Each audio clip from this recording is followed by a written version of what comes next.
You say, okay, I get it.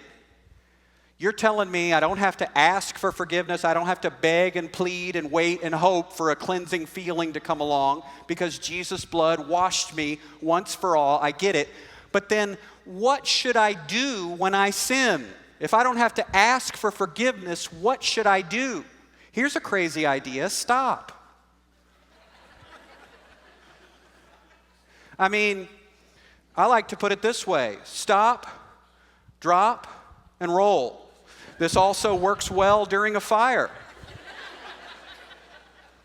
It's kind of a no-brainer that God's not a fan of sin and he wants something better for us. But do you see what we've been subtly believing? We've been believing that the forgiveness is hijacked until you shape up. God is not saying you are forgiven of all your sins unless you sin. And that's basically what a lot of theology today boils down to. That you're forgiven and Jesus died for all your sins and he forgave you of all your sins unless you sin too much. Then the whole thing's off.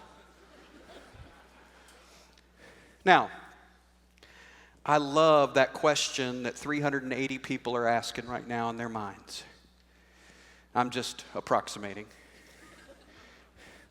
Are you saying that we could just keep on sinning and that Jesus' blood never runs out? That sounds like a license to sin. Or in your Texas inner monologue, a license to sin.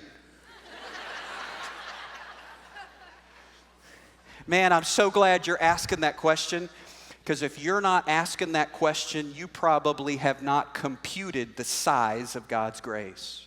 Romans 6 says, should we go on sinning so that grace might increase?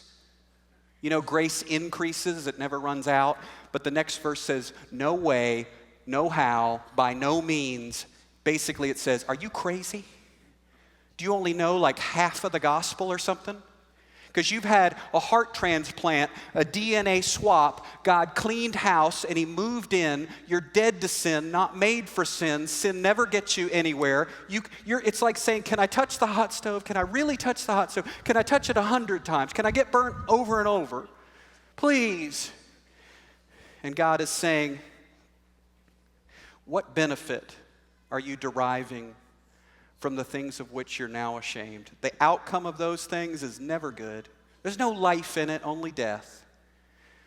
So here's a crazy idea. What if we chose godly living not to earn forgiveness or keep forgiveness or activate the blood of Christ? It's already been activated.